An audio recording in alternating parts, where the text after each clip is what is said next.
રાષ્ટ્રના 80મા સ્વાતંત્ર્ય દિન નિમિત્તે ગાંધીધામની અગ્રણી વ્યાપારી સંસ્થા the Gandhidham chamber of commerce and ઇન્ડસ્ટ્રીના પ્રાંગણમાં ચેમ્બર પ્રમુખ તેજાભાઈ કાનગરના વરદ હસ્તે ધ્વજવંદનનો કાર્યક્રમ યોજાયો હતો, જેમાં તેમણે દેશ આજે આઝાદીના 79 વર્ષ પૂરા કરી 80મા વર્ષમાં પ્રવેશ કરી આઝાદીનો પર્વ ઉત્સાહ અને ગૌરવભેર ઉજવી રહ્યો છે, ત્યારે સંકુલના તમામ નગરજનો અને સમગ્ર દેશવાસીઓને ગાંધીધામ ચેમ્બર તરફથી હાર્દિક અભિનંદન સહ શુભકામનાઓ પાઠવી હતી.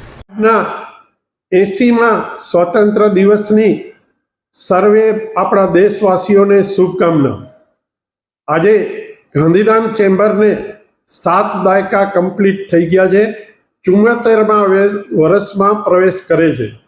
આજે આપણે જોઈ રહ્યા છીએ કે આપણા દેશના પ્રધાનમંત્રી શ્રી નરેન્દ્ર મોદીજીના લીધે આપણા દેશની કંઈક ઉપલબ્ધિઓ અને કંઈક ડેવલપમેન્ટ થઈ રહ્યો છે, તેમજ ગાંધીધામનો બી ડેવલપમેન્ટ થઈ રહ્યો છે. ગાંધીધામનું મહાનગરપાલિકા બની ગઈ છે. એના પાછળ ઘણા બધા કાર્યો અને ગામડાઓ જોડાણા છે, જેના લીધે ડેવલપમેન્ટમાં મોટો લાભ થશે. આજે આપણા બંને પોર્ટોને લીધે ગાંધીધામમાં ડેવલપમેન્ટ થઈ રહ્યું છે.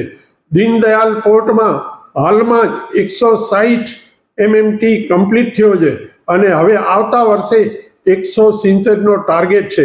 એ જ રીતે સંકુલની અંદર દરેક ડેવલપમેન્ટ થઈ રહ્યું છે અને કચ્છમાં ખાસ કરીને ઘણા ઉદ્યોગો આવે છે, જેના લીધે કચ્છ હજી ડેવલપમેન્ટ થશે. સબને ધન્યવાદ. જય હિન્દ.